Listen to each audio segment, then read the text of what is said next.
This is The Resilient Life, where we believe that every human will struggle in this life. Our challenge is to struggle well. I'm Ryan Mannion. I lost my brother to war, my mom to cancer, and I'm the daughter of a retired Marine. I'm also a wife, mom, author, and president of one of the nation's leading veteran service organizations. Join me and some incredible guests as we explore the value of struggling well through life's inevitable challenges. Welcome to another episode of the Resilient Life podcast. We have a really fun guest for you today, Patrick Murphy. I'm going to read a little bit for those that don't know. Patrick Murphy is an American politician and attorney who served as the 32nd Undersecretary of the Army under President Obama. Referred to as the Soldier Secretary, Patrick currently serves as Senior Managing Director of Ancora Consulting in Philadelphia and as the Distinguished Chair of Innovation at the United States Military Academy. He's an Army veteran and the first Iraq veteran elected to the U.S. House of Representatives in Pennsylvania's 8th District in 2006. He's a Pennsylvanian born and raised and a former anchor of Taking the Hill on NBC. Patrick is passionate about veteran issues, which I have seen firsthand, especially as it relates to healthcare and employment. Welcome to the Resilient Life. Thanks, Ryan, so much for having me. I appreciate it. Yes, I'm really looking forward to this conversation. I think it's timely, just given where we are as a nation. I think our guests will be interested to hear kind of our connection and how we've become friends, and I'm looking forward to just diving in more to your background. So let's start there. So I wanted to start with your military background, but I think I actually want to bring it back to Pennsylvania, born and raised. You know, you live probably less than 10 miles from me. You grew up in Lower Bucks County, and talk a little bit about your upbringing. You come from a great family who served, who you grew up in a life of service. So talk to us a little bit about what that looked like as a child growing up. Sure. So thanks, Ryan, for having me on. And yeah, I'm blessed. I mean, my parents both believe in having a servant's heart. So my father served in the Navy, is enlisted, and then spent 22 years as a Philadelphia police officer. And my uncle served and in the military, and also my one uncle served after being a paratrooper in the Army in the Philadelphia Police Department. I have cousins that still serve and cousins that serve in the military, and my brother served. And my mother, she also believed in service as well. I mean, she had service to our church. She was a Catholic nun. She was a Immaculate Heart of Mary novice. Luckily for me, my brother and sister, that she left the convent and eventually met my father. Of course, being a reformed politician, I used to joke that she dumped Jesus for Jack Murphy. She does not like that version of the story because she left the convent and then met my father. But we're devout Catholics, and my sister is a public school teacher. She's been for decades now. My brother served 2 deployments in the Air Force after 9/11 and is raising his family. He has 5 beautiful daughters, and I've been very blessed as well with 2 kids. So we all believe about service to your community and also to your country. I think your family is really, the perfect representation of this area in the Northeast. A lot of teachers, a lot of police officers, a lot of people serving in the armed forces, but I think even more than that is this connection to community. And you see that around Bucks County. A lot of times when I tell people where I'm from, I say, Philadelphia area. But if you say Bucks County, a lot of times people know that because it's this bellwether county that always ends up on the national news around any big election, because it's very evenly split in where people lie on their political ideology. But the one thing that I think binds this county together more than anything is that there's a community feel. No matter if you're in Doylestown or if you're down in Bristol where you are, you get that feeling and that sense of community, and it's really driven into the entire county. And that was one of the things that we noticed as a family, and one of the reasons my dad chose to have us settle in Doylestown after he left active duty in the Marine Corps. So walk me through the decision. You did ROTC in college. And walk me through that decision because, for those that don't know, you enter into an ROTC program.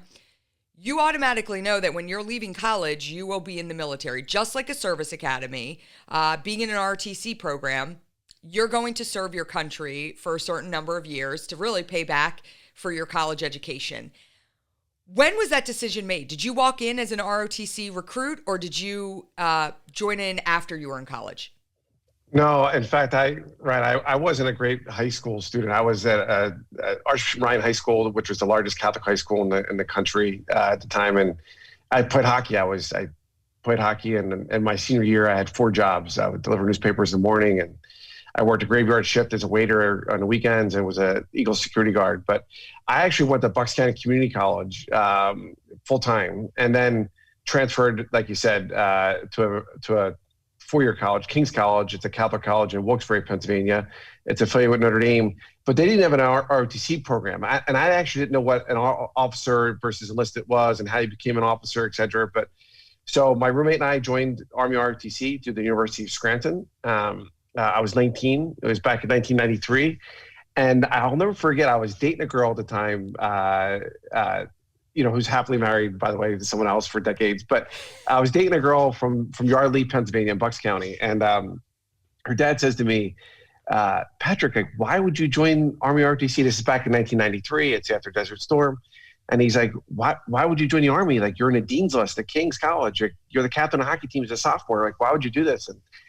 And I said, well, sir, I want to serve. And he goes, well, like, but you don't have to. And I said, well, and I didn't understand why he was be against me becoming an officer in the Army. But I was like, sir, I'm going to be a lieutenant in like 2 years. Like, this is a big deal. Like, I'm going to be second lieutenant and have a chance to lead 40 men and women. And I was very excited about it. And at any rate, and it kind of goes to the disconnect, frankly, in America. I mean, it's less than 1% of our generation who've served. And, little did I know that I'd be 17 years old at Bucks County Community College, going full time and working other jobs. And then, within 10 years being earning my law degree and becoming an Army officer, and frankly, teaching at West Point at that point. So for me, the Army opened up so many doors to be part of that tradition of the United States Military Academy at West Point. At age 27, to be a professor teaching constitutional law, the first the seniors there. It was my first time ever at West Point. It was my first taste of it because I had already been like a federal military prosecutor. And it was just an incredible, eye-opening experience. It was one of those definitive moments of my life. And unfortunately, though, I was there when 9/11 happened, when our nation was attacked and thousands of innocent Americans were murdered. So, I'd already been airborne in air assault school when I was getting ready for Ranger School. And I went into my boss's office right after 9/11 happened, and on the next day, in fact, and said, hey, sir, like, I want to go get in a fight. And a few months later, I deployed under General Petraeus. It was to Bosnia at the time, and then came back home. It was reassigned to the 82nd Airborne Division and down at Fort Bragg, North Carolina, and then became part of the invasion force in Iraq. And I was there in 2003 and 2004. And, that was another, life-changing moment. I had lost 19 men in my unit in Baghdad, and, I came back home and, I remember being, there where we didn't have internet and we didn't have showers. It was, it was an infantry unit, and we were in a forward operating base. And I remember, you get the Star Stripes newspaper and stuff like that. But I remember hearing that they're going to try and cut our combat pay and stuff like that. And I was like, this is crazy. What's going on in Washington? So, kind of gave me a viewpoint taste. That some folks in Washington just didn't get it, and kind of lit a fire under me to maybe get involved in political public service at some point. I think you bring up some important points, and the first is dating back to the conversation with your girlfriend's father at the time, and it's something that resonates so much with me. This misconception of people choose a life of service, of military service, because they have no other options. I will never forget, after Travis was killed, we had a bunch of TV reporters show up at our house to interview, and we were very open at the time. I remember my dad said, like, I want to talk. I want people to know who Travis was, and I wanted people to know, like, the caliber of the men and women that are over there serving and sacrificing. And I won't say his name because he's a popular local anchor in the Philadelphia area, but he walked into our home and he looked at my parents and he's like, "Oh, I didn't realize that Marines grew up in houses like this." And my dad did very well for himself at J&J, and my dad said, "Well, what do you mean? My son was a first lieutenant in the Marine Corps. He went to the Naval Academy. Like he chose what he wanted to do." And I think there is this misconception that people choose this life of military service because they have no other option. So it's like, well, you just go into the military. Where in fact, the best and the brightest of our next generation are deciding to take this leap into military service because they know, just like you, it's not only are they going to learn incredible fundamentals about leadership and service and a lot of things that just aren't taught today, but outside of that, it's going to open up so many doors for them as they either continue in their military career or move beyond it. And I hope that's something that I do think we've done a pretty good job over the last several years of trying to break that misconception. And I think really the rest of the country is starting to recognize the invaluable assets that our men and women who serve are in their communities. But, listen, you're the perfect example, a kid that, wasn't the best in high school, went to community college, like pulled himself up from his bootstraps and followed this path. And, to think 10 years later, like, could you imagine at 17 thinking I'm going to be teaching at West Point in 10 years? Like no one can envision that. Yeah, and to your point, Ryan, it's like the military changed my life when I joined at 19. And, I probably couldn't have picked Baghdad on a map, at that point in my life, or frankly, Tuzla, Bosnia. And people forget, why were we in Bosnia? It was stopping the worst ethnic cleansing in Europe since World War II. There was tens of thousands of Muslims that were being killed just because of their religious beliefs. And it wasn't until American forces went in there and we put an end to it. And for me, the military was just an awesome experience. And I'm a big believer in what General Mattis and others talk about. It's post-traumatic growth. I mean, the military challenged me in ways and gave me this discipline. And, I always kind of had that row house mentality because I grew up in a row house that you take care of the people on your left and your right to begin with. But it just was it was just harnessed in the military. And then, to be in, a military academy. And I know you and I joke about, the Naval Academy, Army versus Navy, et cetera. And we joke like brothers and sisters, but, these institutions are these incredible leadership laboratories that just really harness just great generations of military leaders and frankly, our country's leaders and our community leaders. So to me, it's incredibly important, part of my life. And, I look at it though, I mean, it's less than 1% though, Ryan, that have served during the longest wars in American history. And we've really asked folks in what I sometimes refer to as the warrior class in America. I mean, it's 78% of our troops that serve come from military families, that come from families like yours and like mine. And we're really proud about that. But, we're asking these folks to serve multiple deployments. I was talking recently with the head of the VFW, VJ Lawrence.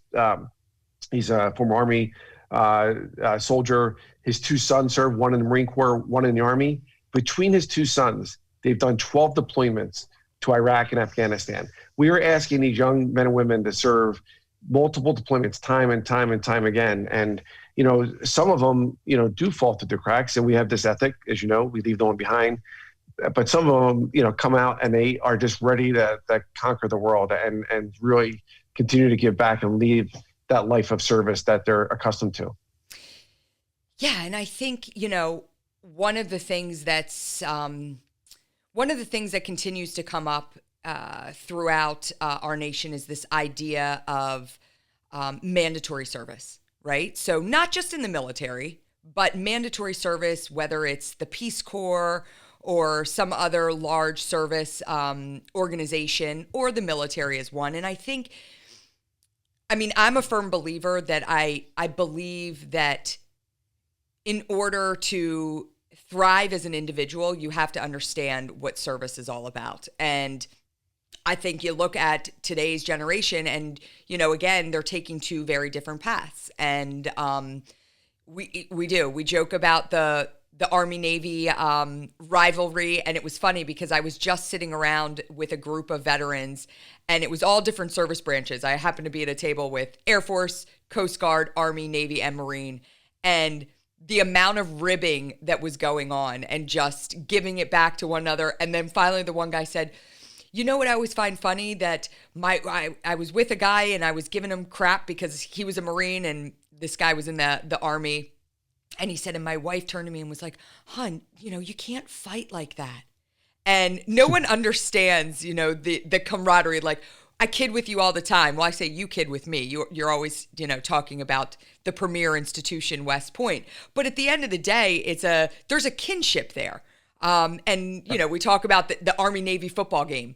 Everybody gives it to each other before the game. At the end of the day, it doesn't matter who wins because America wins. Because all of these men that are on that field that are playing this beloved tradition of football, we know that each and every one of them, in a matter of 1 year or 2 years or 3 years, are going to be serving our country and standing on the front lines together. And I think that is the beautiful thing about what the military represents, that you can have this collective group of individuals that come from all different backgrounds, all different socioeconomic status, diversity, and they come together and they can accomplish a mission together.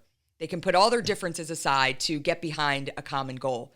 And I often think, how can we take this idea of this awesome experiment that is the military, and how can we push that out to the rest of the country, Yeah, no, I agree with you. And I've tried to partner, and I partnered with people like General McChrystal and others that believe in this national call for service. And Mayor Pete Buttigieg is called for it too. I was a big fan of the ideas that he had when he ran for president on this national call for service. And to your point, not just military service, but service to your community or your country or to the world. So in a military service, or Teach for America, or AmeriCorps program, or Peace Corps overseas. I mean, those programs are incredible. And there are other countries that do have that compulsory service, like Israel and others, that, you look at the stats, they're more likely to vote, they're more likely to be citizens when they come out, they're more likely to have that entrepreneurial spirit because they have this common bond with each other. So I'm a big believer in it. And to the point of,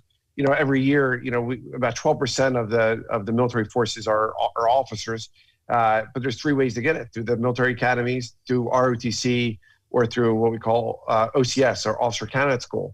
But these are these incredible. No matter which way you become one, they're the military. It's this great leadership lab, and specifically in the military academies, it's like Athens and Sparta. So when I look at West Point, there's 4,000 college athletes, frankly, because every cadet at West Point, just like every midshipman at the Naval Academy, or every airman at the Air Force Academy, or Coast Guard Academy, et cetera, you have to play a sport, whether it's a Division I sport or a club sport or intramurals, you're encouraged. But they also harness this great scholarly academics. I mean, we're always in a top 10 in Rhodes Scholars and Marshall Scholars, et cetera. And that's incredibly important as well. And to the point of your brother, listen, he was a great high school athlete, at LaSalle College High School, in our area, like specifically in Montgomery County, and he's a high school wrestler and did a lot of sports, but did great academically. He could have went to any Division I school, but he wanted to go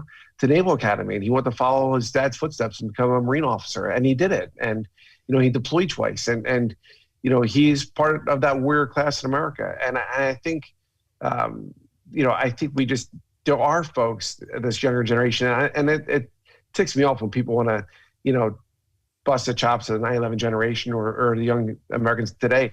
They actually want to serve. They want to give community service. They want to figure out a way, but we have to tap into that willingness and that desire to serve and give them an opportunity to serve and put the, initiatives in place, whether it's military service or Teach for America or the Peace Corps.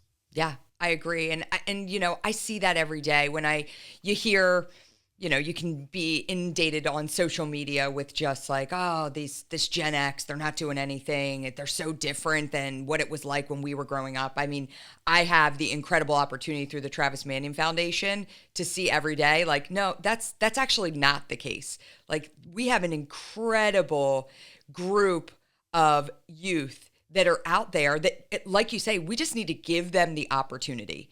And I'm inspired every day by these young people, how they're getting out, how they're building up their communities, and really leading the charge on what it looks like to come together. Yeah. So I want to talk a little bit. You touched on it. You said, you're in Iraq and you're starting to see things in Stars and Stripes, and you're questioning what's happening in Washington. And I know my brother felt the same way. One of the things that my brother called my dad right when President Bush, the night President Bush made his address about the surge, and he called my dad and he wanted to speak about it. And my dad always recounts the story, and it was the last conversation that they had. And Travis said to my dad, we're over here fighting in the streets, and the things that I see from these men and women that they're doing every day are incredible. Incredible acts of heroism, of service. And he said, and I just don't think that the rest of America even understands or knows. And so I don't think you were alone in having that feeling of that disconnectedness between, what was happening here, what was happening in DC, and then what you guys, you men and women, were doing on the ground. But you took it an extra step. You come home and you decide, I'm back and I want to be a part of the process. I'm going to step into the arena. And you decide to run for Congress. So tell us a little bit about how that comes to be, because I think people would like to learn about how someone just decides to run for Congress. What does that process look like? Yeah. Well, I help other veterans run now, both Democrats and Republicans, through the Veterans Campaign. It's a nonpartisan nonprofit to the University of San Francisco, and we teach them. But for me, and I kind of tell people, don't do what I did, because I didn't know better. I mean, I read books about how to win campaigns, and I had followed it. But to me, I was just passionate. I had lost 19 of my brothers in Iraq. And so, for me, even the ones that came home with me and came home from our unit, we did lose them when they came home too. It's tragic that we have 20 of our brothers and sisters that take their own life every day. It's an epidemic in our veterans community, and there's a lot more that we need to do.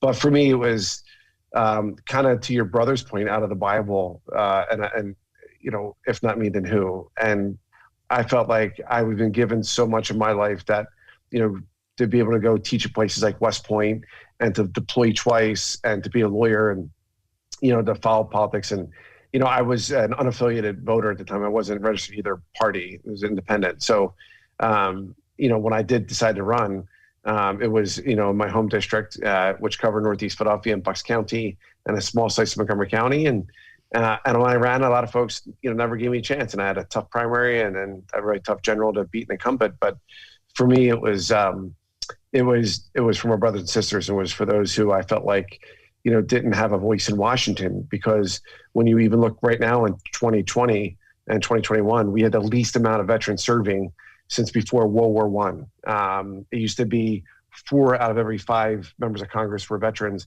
and now it's less than 1 out of every 5. And so I don't think every member of Congress should have to serve in the military at all, but I do think they have a unique perspective, especially because it's the Congress, the legislative branch, enumerated by our U.S. Constitution. It's the Congress that declares wars, that decides whether or not we're going to put our young men and women in harm's way. And then the president executes that. But Congress has that sacred responsibility toward men and women, and not just whether or not to send them into harm's way. And our best tradition is that we are basically like a reluctant warrior as a nation, but also, more importantly, when they come home, we need members of Congress and folks in Washington, D.C. that understand we got to take care of these brothers and sisters. We got to take care of these young Americans, because they've given up so much, and they didn't have to. And they chose to do it for all of us. But we should never, ever turn our back on them. We should never leave any of them behind. And that's the ethic that we all believe in the military, and I know you do too. Our military families live every day by that ethic, and we need to make sure that we kind of honor them when they do return. Absolutely. And so you run for Congress in 2006, tough primary. You run against an incumbent, and not just any incumbent, but a very popular incumbent. He was a popular incumbent in Bucks County, and very well liked and respected congressman. And you win that election. you did it in some really cool ways. Number one, I think you really embraced the idea of grassroots campaigning. You knocked on 160,000 doors. Your campaign literally knocked on 160,000 doors. And that's something that can't be overlooked, this idea of just getting out there and talking to the voter. But a significant win, not only for you personally, but you became the first Iraq war veteran elected to Congress. And I can't agree with you more on this idea that we need men and women serving in our Congress that have also served our country. I am so passionate about that. Hence why I serve on the advisory board for With Honor, a bipartisan PAC that helps veterans on both sides get elected to Congress. It's important work, and it provides, like you said, an important perspective that if you have not worn our nation's uniform, you don't have. So what does it look like as a young guy who all of a sudden, you get wrapped up in this, you're like, I'm going to run, and the rigors of a campaign, it's like you're in the moment. And then all of a sudden you're like, holy crap, I'm a congressman. Like I'm going to DC. What was that feeling like for you? Do you remember walking into, I don't know if it was the Rayburn building or wherever your office was. Do you remember walking in there and did you ever have that moment of like, oh my gosh, this is real? Yeah, 2006 was a crazy year. I mean, I ran for Congress, and I just came back from Iraq a little bit ago, and then when I ran for Congress first, Ryan, I only had like $322 in my bank account because I just got a new job, and I had got my first paycheck yet when I declared, but and my employer knew I was going to run, but this was in 2005, and I said it's not until next year, it's not till 2006. But it was I just had my first child, so Maggie Murphy, who's now 14, was just born after my election, and then I remember the day I was sworn in, holding her in my arms on the House floor, and taking an oath with her in my arms, and to me she symbolized the beauty of our country and the rebirth. And we don't want career politicians. We want folks who are in there for the right reasons, and sometimes get in, get out, and sometimes just make their mark. And I just it was just an awesome responsibility and experience.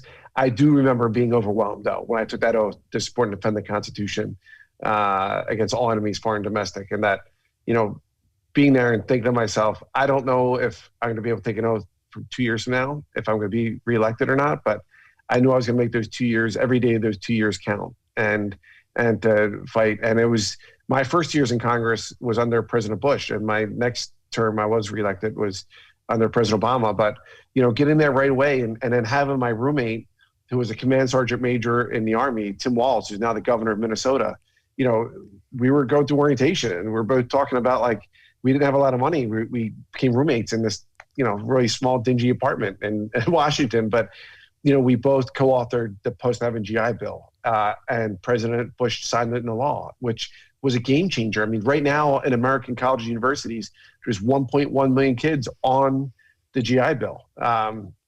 That's been a game changer for military families and for our men and women in uniform. So like doing things like that was just an incredible experience. And then, to represent the 700,000 people in Bucks County and like your family was an honor. And then, it was an honor, but there was also, so some tragedy around that. I mean, to lose someone like your brother, Travis, I was a few months in as a freshman congressman. I mean, that really shook our community to its core, and to see so many folks rally around your family and Travis's memory and his legacy, and to go and to really, make sure that his name was heard, and people like Colby Umberall, and who was an Army Ranger who was also killed around that time. I mean, but to see from that tragedy this national movement of character, and what the Travis Manning Foundation is all about. How you're in high schools teaching young Americans about character and why character does matter, to do the community service projects across our country and across the globe. Like, that's what it's all about. That's the essence of an American warrior. Yeah. Well, and you're there, and I got to imagine that that's super tough, because you you leave Iraq and you basically just start running for Congress. You don't even have that kind of down moments where you can just process, debrief, transition, relax, right? And then next thing you know, you're in Congress, you lose 19 of your men while in Iraq, but now you're representing 700,000 people in a district. And along with my brother and Colby, there were several other men and women from our county who gave their lives in service during your time in Congress. And I have to imagine that's, that takes a toll on you as well. And so I want to dive into, you do 2 years and you're under the Bush administration, and then you're running for reelection.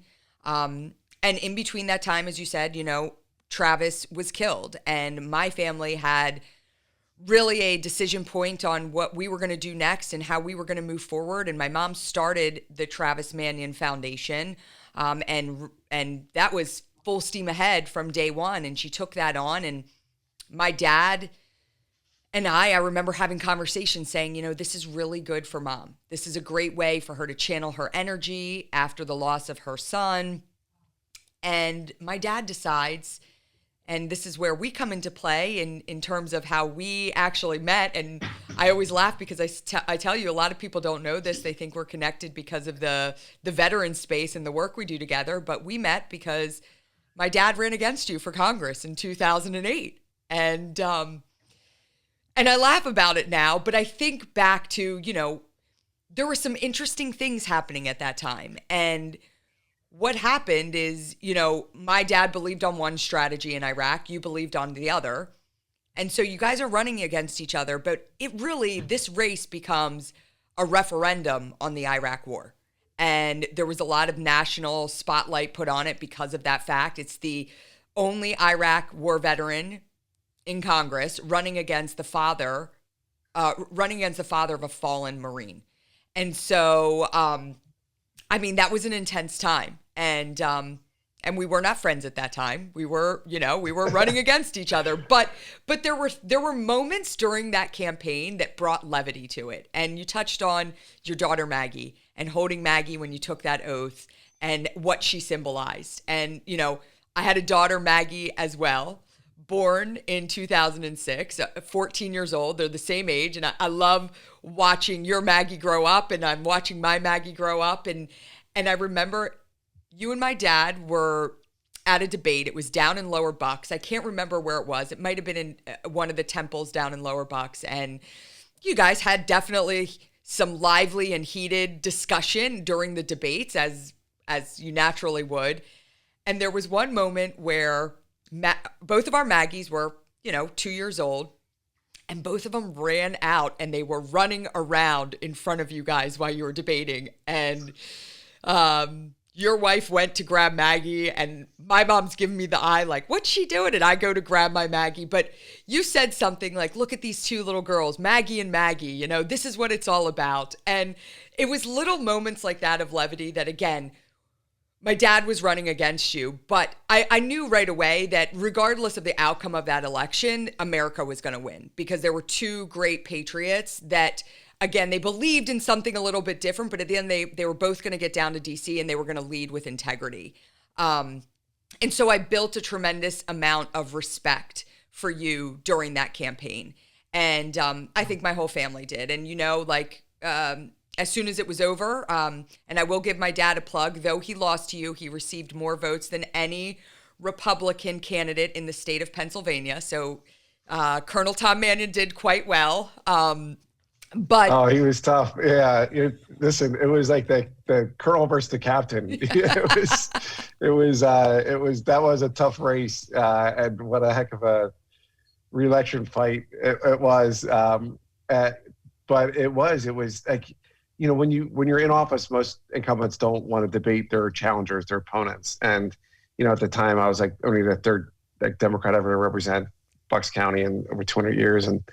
But we debated 8 times and it was this great debate and this great ideas. And again, yeah, we disagreed about, the kind of the way forward in Iraq. And I was focused on, I supported at the time Senator Obama, who was running for president in his primary and then the general election. And so at that time, Obama and Biden were talking about, refocusing on Afghanistan and bringing bin Laden to justice, and then they executed on that. But it was this debate, and it was tense, and sometimes your dad got angry at me, and vice versa, but after it was over, I do think that we both had this great respect for each other, and your dad has continued to serve our community and our country, and I've tried to as well, and you just pick your spots, and things happen for a reason, and I will tell you, when I was 2 years later, I had another re-election fight, and I remember being in church that Sunday before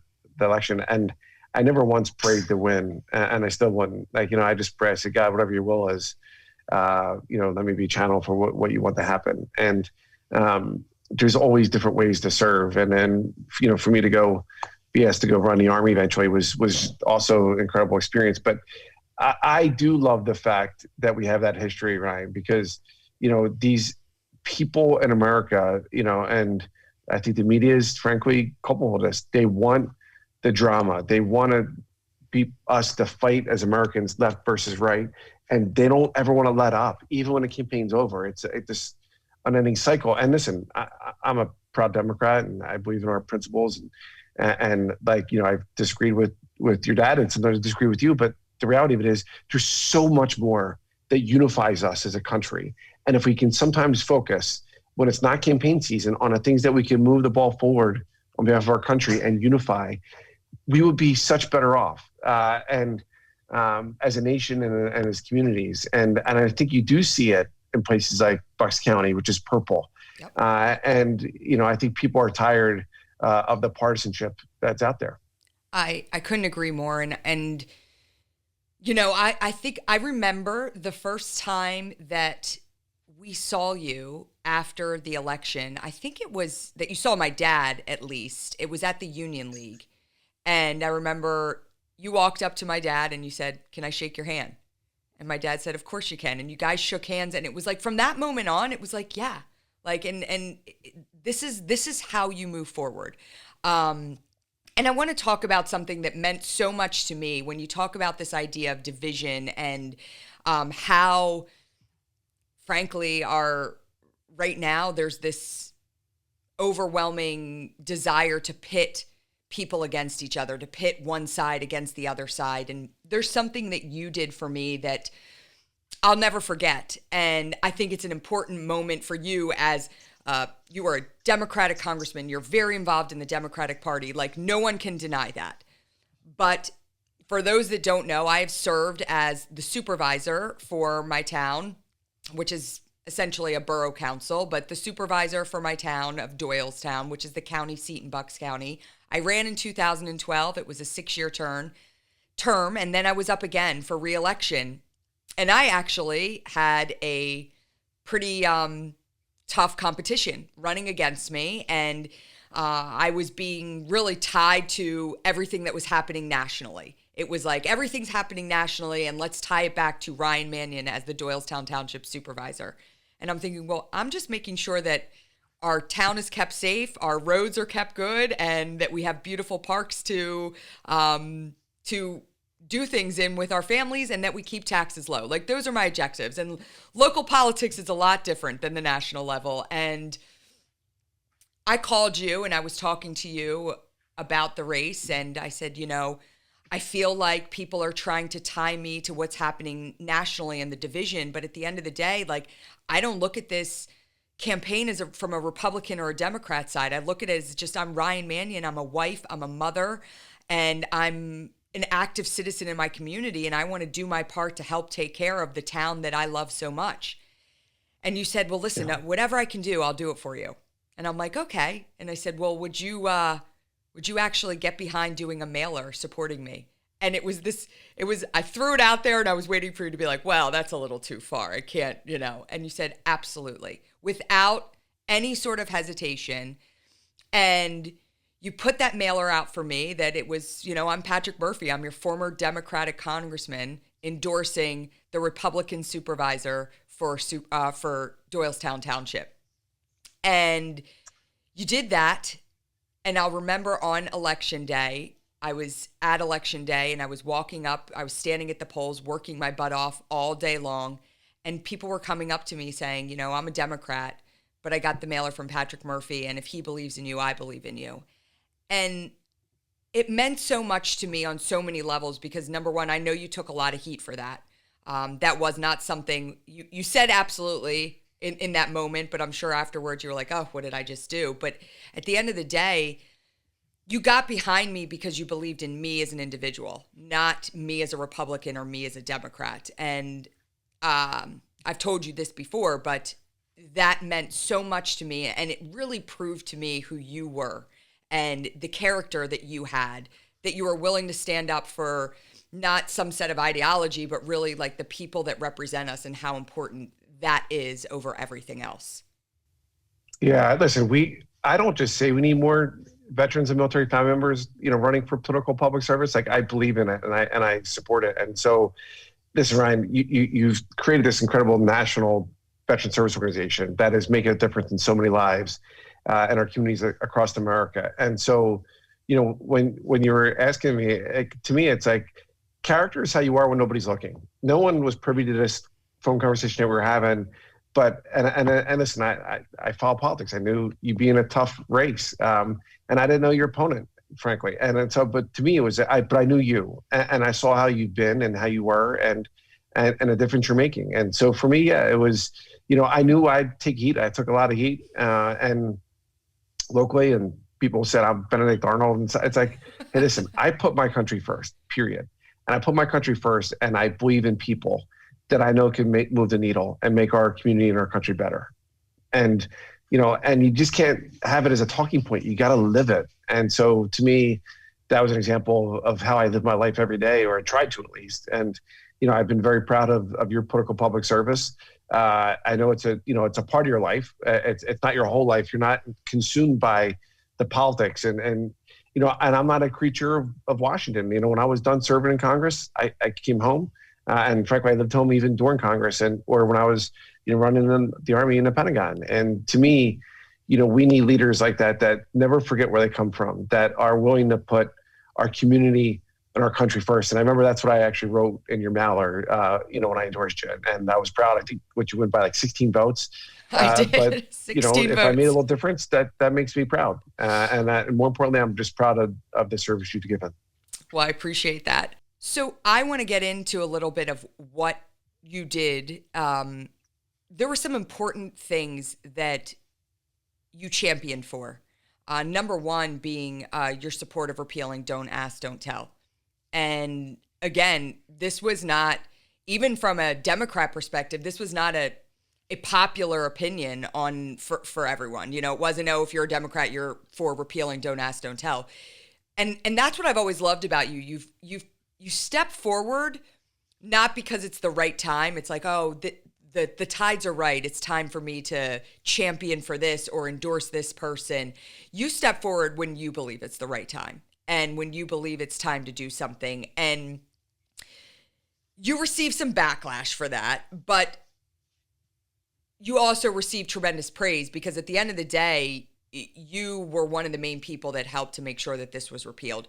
Tell us about that process a little bit and why it was so important to you to take a stand on something like this. Yeah. Well, I'm we say KISS, keep it simple, stupid. And I always say the Army used to talk to me when they made that acronym. But to me, it's really clear. You either believe in equality or you don't. You're either willing to fight for it or you're not. And I'll never forget going to air assault school with the 101st Airborne Division, and you learn how to repel out of helicopters and do some cool things. And we just got done a 12-mile ruck march with 50-pound rucks, and we're sitting there, and one of the great other officers I was going through the course with, who we graduated together, came out after that course a few months later out of the closet. And at that time, under Don't Ask, Don't Tell, if you had a statement to say that you're gay or lesbian, and if an act, instead of pictures of you in an act, or if you had a marriage certificate, it would automatically trigger you getting chaptered out of the military. And I saw great leaders, and I'm teaching constitutional law at West Point, and And I remember thinking, this is the blueprint of our country, and we have certain core beliefs in our nation: justice, liberty, equality, the rule of law, separation of powers. So I spent years of my life teaching, these next generation military leaders there, and to see Congress pass this law, don't ask, don't tell, and to see 13,000 of our brothers and sisters since it was passed get thrown out, not for misconduct. Again, if it's misconduct, whether you're gay or straight, whatever, yeah, we'll throw you out. But just because of who they loved and who they were as a person. So when I served in Congress, I'll never forget, I was on the Armed Services Committee, and my subcommittee was the Personnel Subcommittee. So I had jurisdiction over this. And the member of Congress who had written that bill was Marty Meehan, and then it was Ellen Tauscher. And Ellen Tauscher, Congresswoman, was leaving to become the Undersecretary of State under Secretary Clinton, under President Obama. And when she was leaving, I said to her, I said, hey, ma'am, like, I would love to take on your legislation. I'll tweak a little bit, but would love to really quarterback this thing. And I think I could, as an Iraq veteran, I think I could provide a unique, voice to this. And we served on a committee. She saw me and she says, Patrick, you'd be awesome. Absolutely. And so then I went to Speaker Pelosi and same thing. And so I got to nod to quarterback it. And to me, it was being aggressive about it and being in the press about it, talking to people, talking to colleagues, getting Republicans like Charlie Dent and so many others to vote for it. And it was tough. I mean, there was members of Congress, I was confronted once in the members' gym by a older member from Georgia, and he got my face and told me I was going to have blood on my hands, that there was going to be men who were killed in the military because of the Murphy Amendment, because of the repeal of Don't Ask, Don't Tell. And he was inappropriately trying to get, under my skin. And I told him that I better back off. And we had some words, but we got it done. And then we got done in the Senate. And thank God we had other leaders step up and also fight for it, like Kirsten Gillibrand, the senator from New York, Jack Reed, people like Harry Reid, that at that time was Senate Majority Leader. But the President of the United States spoke out in favor of it, Barack Obama, and his Chairman of Joint Chiefs of Staff, Admiral Mike Mullen, who's a personal hero of mine. Those folks, Jay Johnson, who was a general counsel of the Department of Defense. There was this movement that we were all really, truly fighting for equality. And I'm proud of that moment. And to me, a lot of folks, ask like, hey, well, did it cost your election? Because I lost that election stuff, and who knows? But the reality of it is, it's like Judgment Day is more important than your reelection. Yep. And you got to make the days count when you're at that opportunity to serve, and whether that service is in Baghdad or Bosnia or in Congress or at the Pentagon. So yeah, we passed it, and it helped usher in marriage equality, which I think is a very positive thing. And my goddaughter is Katie Murphy, and she's a student at Penn State, and she came out a few years ago as lesbian, and her girlfriend at Penn State are just great, just these great young leaders. But to me, I didn't even know someone in my family, was going to come out of the closet. But to me, it was simple. It shouldn't have to just apply to me personally or someone in my immediate family. It's are you standing up for the right things and the right principles, and why? And so that was a proud moment. And I think it really, when you look at history, I'll never forget, I then left Congress and joined the board at West Point.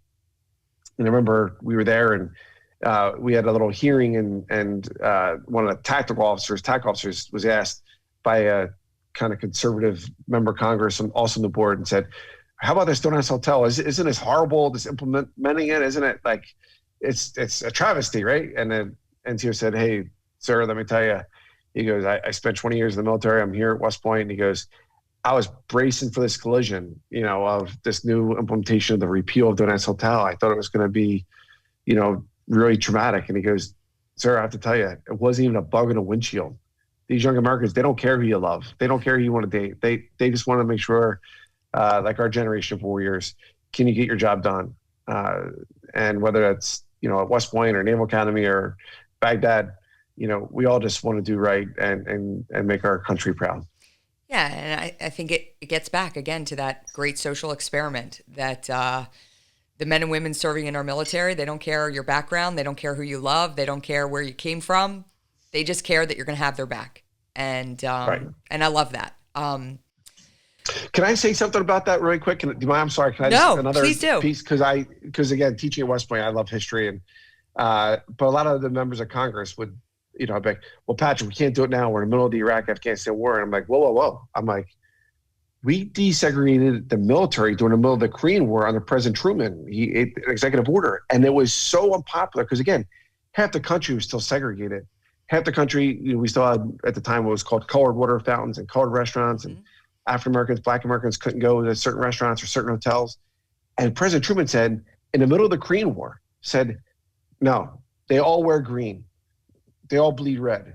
We are desegregating our military. And the Secretary of the Army resigned, and the other generals resigned because it was so, they're like, hey, well, it's not a social experiment and all this, and we're not a social experiment. We have certain core beliefs and fundamental values, but and most important of that is this meritocracy of equality. And, if you are willing to meet the standard and exceed the standard, you could do great things, but you got to do your job and you got to do it right and you got to do it for the right reasons. And the underpinning of that is character and integrity and honor. And so, we did that during the Korean War. We did that during the Iraq-Afghanistan war. And, it did help usher in a more perfect union when you talk about marriage equality and elsewhere. So sorry, I just want to kind of just address that because to me, historically, knowing the history and being able to argue it. And then, by the way, for the other fiscal conservatives in Congress, they should say, by the way, not only is it the wrong thing to do to kick out 13,000 troops, it costs the American taxpayer $1.2 billion to train up these great young Americans, recruit them, train them, and then throw them out. So it was a proud moment. But sorry, I digress. I had to No, I'm glad you did, and you should be proud of it. I think, and I think it's just so funny again, how history comes around, and also how you can look back on things. And yeah, maybe that wasn't a popular decision within the 8th district at the time, but at the end of the day, you weren't looking for what's going to keep me elected as a congressman. You were looking for what am I going to do and what decisions am I going to make that are the right decisions while I have my time here. And, this idea of seizing the day. And I always talk about when I talk about Travis, and people always want to talk about what he did on April 29th, 2007. Like, let's talk about that. And I'm like, no. Let's talk about what he did leading up to that day, the choices that he made. And one of the things I always say about Travis is that he was big in the little things. And because he was big in the little things, it made him even bigger in the big things. And I want to take a dive off of politics, of military service, of all that. And I want to talk about an event that happened to you in 2015 as you're coming home from D.C., from a veterans event in D.C. You, like me, and like Joe Biden, we all take the Amtrak down to D.C. It's nice and easy, and you're on your way home, and you are on the train that derails in Philadelphia that kills 6 and injures like 40-something individuals. It was all over the news. It was a horrific crash. And I remember I'm going through Twitter, and I see you like tweeting, I'm here, I'm okay, I'm helping others. And next thing you know, the next day, the newspapers come out, and there's Patrick Murphy pulling people out of that train and helping people out of that train. And I'll tell you, I was a little gun shy to get back on an Amtrak for a while, because that curve where you guys derailed, I've taken that curve many times, and I never even thought about something happening on an Amtrak train, and then that happens. But I think, again, it speaks to these moments where you have to step up, and whether they're in a physical sense where you're stepping up and you're helping others in an accident, or where you were stepping up to help people that through Don't Ask, Don't Tell, or the work that you did serving in the Armed Forces Committee in Congress. It's moments like that that define who you are as an individual. And I wasn't surprised of the role you played in that accident, but more I thought about this idea of like you walk the walk and you talk the talk every single day. So of course something like this happens, and you're going to step up when you need to. Yeah. Well, thanks, Ryan. I appreciate that. That was a pretty traumatic event, and I was very, very lucky. But it is in the little things, like you said. And I remember, like most veterans that came back and, got involved in the political, campaigns and ran for office. And then when I served in Congress, doing things like I used to do P90X with Paul Ryan, who was the Speaker of the House at the time, and other, fellow members of Congress. We used to do that. And then when I got out of Congress, I didn't have that repetition, and I joined CrossFit. And that morning of the crash, and before I joined CrossFit, or when I first started CrossFit, they have ropes, and I was climbing, and it was hard for me to climb ropes. And I'm like, man, I used to climb ropes all the time in the Army. And I was like, man, it's been a little while. And I could tell I was not in, tip-top shape anymore. And so the morning of the crash, I remember I couldn't climb up the whole rope at first, all the way up to the ceiling. And within a year, I was, that morning of the crash, I had climbed up 21 times on the rope in the what we call WOD, a workout of the day. And then I got on a 7 a.m. train because I worked out at 5 a.m. in the morning, and then was on the 7 a.m. and I was on that 7 p.m. train back. And yeah, I was in DC and I was interviewing the current VA Secretary, Bob McDonald, who I'm a big fan of, West Point graduate, et cetera. And it was for my NBC show. So I'm on the train coming back home, and I remember there was this midshipman, and you see him in his uniform. We're all loading up, and he's getting in. And I sit in a cafe car, and I was doing work, but I saw him walk by, and I'm like, hey, buddy. And he doesn't know who I am, and doesn't know I'm an Iraq vet or Army guy, but I was like, hey, buddy. I was like, thanks for your service. Let me know if you want me to buy you a beer later or something. It's something along those lines. And he goes, oh, thanks. I'll let you know, whatever. And he was one of the folks that were killed that night, when our train was overturned, and so many people were killed and injured. So, but I was lucky because Senator Tom Carper from Delaware was in the cafe car next to me, the little bench, and he had just gotten off in Wilmington. So I went head first into where he was sitting when we flipped over, and I was not conscious, but I was lucky. I came to. When I came to, I checked my arms and legs, and the ceiling at that time was the window, the side window, and I was able to just, frankly, I got up and pulled myself up and was able to punch out the window and the emergency exit, and got the guy up next to me, and then we got the folks out, and then the folks who couldn't get out just did what any other warrior in the military would do. I just applied a tourniquet to some folks and calmed people down, and was just there. And I remember I joked because I wasn't a political science major in college or a journalism major, but I'm there. I get people out. Finally, the firemen kind of crashed through because it was down electrical wires, but they come through the roof and the windows, and we're helping help people. And my phone's in my pocket from the crash, and I didn't even realize it. And it's like Rachel Maddow, and and she's like, Patrick, you okay? I'm like, yeah. And she goes, are you on that crash? And I'm like, yeah, I just tweeted something out. She goes, yeah, I know. That's why I knew you were on there. And I'm like, yeah. And she goes, can you go on live? And I'm like, sure. I mean, I was literally at first still in the car, but we had first responders already there. So again, it was one of those moments. And I know when we were getting people and lifting them up out through the window onto the roof so they could get down, there was another Fort Bragg former soldier from the 80s that was there helping as well, who got severely injured. But the adrenaline at that time, he's able to get through it. But we knew we were one of the lucky ones. And I joked that I probably have 9 lives. I'm probably through 7 of them through my deployments and Amtrak crashes, et cetera. But it is the little things, and you just do what you can when you can. And whether it was that conversation I had with you when you were running for office, or the Amtrak crash, or sometimes in Baghdad or in Bosnia when it was pretty hairy at times, you just kind of do the right thing, even when nobody's looking. Yeah, well, you certainly do that. And again, I hope that people can understand that people from different sides of the aisle can have true, meaningful friendships, can have genuine respect, can agree to disagree sometimes. But at the end of the day, I think what moves this country forward is our collective power to work together no matter what. And it's been an honor to work on things with you, to serve our veteran community over the past several years. Outside of that campaign in 2008, you've done a ton of things, been an incredible advocate for the Travis Manion Foundation. It's something that It's something that we so greatly appreciate. It's an honor to have your support for our organization. And again, I love working on stuff with you. So I hope there's much more of that to come. And I want to close today out like I close every episode. And want to ask you one final question. And that is, what does living a resilient life look like for you?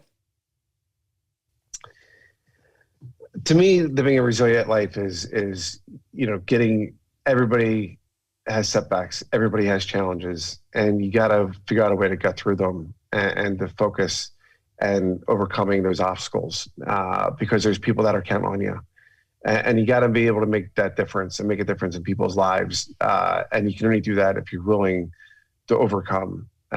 Nobody has an easy life. Everybody, as I mentioned, has challenges and has setbacks. I've had them. I joked with you earlier. I mean, I applied to one college, and it was King's College. I could play hockey with my older brother, and I was rejected. And so I had to go to full-time, community college, and I loved it, and made the dean's list, and then went to, earned a scholarship at King's College, and had a great 4 years there being a leader. So, and then in the military, serving in places like Germany and West Point, Fort Bragg, and Fort Benning, and Fort Knox, and Germany, and then 2 combat deployments. Like, to me, I've just been very blessed. But that resilient life is overcoming the challenges, and those challenges that are in your everyday life, that got through it, and also the big things, because those little things do make a big difference in people's lives and in your own life. And so I think it's having this basically unbreakable spirit that you are the captain of your own ship. And it's important for you all of us to recognize that and to overcome. I love that. Overcoming obstacles, not worrying about setbacks, but moving forward each and every day, moving forward. And the best line you said, being the captain of your own ship. We make the decisions on how we're going to move forward as individuals, as leaders, and how we're going to step up during hard times and during easy times. And I think you have, Patrick, set an example for a person who doesn't take the easy way out. Even when it's an unpopular, you step forward, ultimately leading by the idea of doing the right thing all the time. Patrick Murphy, thank you so much for joining us on The Resilient Life. This has been an awesome conversation. I'm so excited for everyone to hear it. Thanks to everyone for tuning in. Please make sure to like, subscribe, and share The Resilient Life with your friends and family. Take care. Thanks, Ryan. Thanks, everybody.